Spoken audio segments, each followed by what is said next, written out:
দেশের একাধিক স্থানে নারী ফুটবলারদের ম্যাচ সহ বিভিন্ন কর্মকাণ্ডে বাধা দেওয়ার ঘটনা খতিয়ে দেখা হবে বলে জানিয়েছেন ধর্ম উপদেষ্টা আ.ফ.ম. খালিদ হোসেন।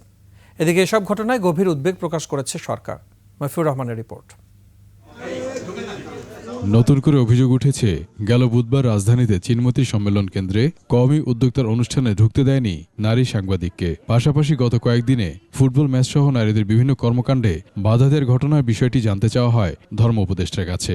এই সময় ঘটনাগুলো কয়েকটি ঘটনা খতিয়ে দেখার আশ্বাস দেন তিনি।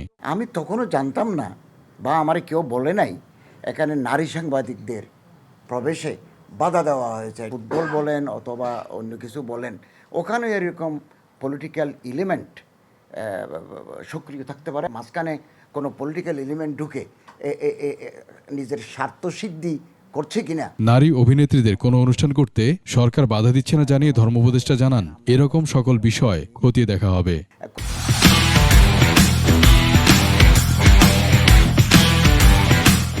কোনো নারী অভিনেত্রীকে কোনো শোরুম উদ্বোধন করতে যাবে, এটা এখানে গভর্নমেন্টের বাধা দেওয়ার কি আছে, গভর্নমেন্টের উদ্যোগ নেওয়ারও কি আছে। এদিকে জয়পুরহাট ও দিনাজপুরে নারী ফুটবলারদের ম্যাচে বাধা দেয়া এবং সংঘর্ষের ঘটনার উদ্বেগ প্রকাশ করেছে প্রধান উপদেষ্টার দপ্তর। গণমাধ্যমে পাঠানো বিবৃতিতে বলা হয়, সম্প্রতি মেয়েদের দুটি ফুটবল ম্যাচ পরিচালনার ক্ষেত্রে যারা বাধা দিয়েছে তাদের এই কর্মকাণ্ডে নিন্দা জানায় সরকার। মফিউর রহমান, 21 টেলিভিশন, ঢাকা।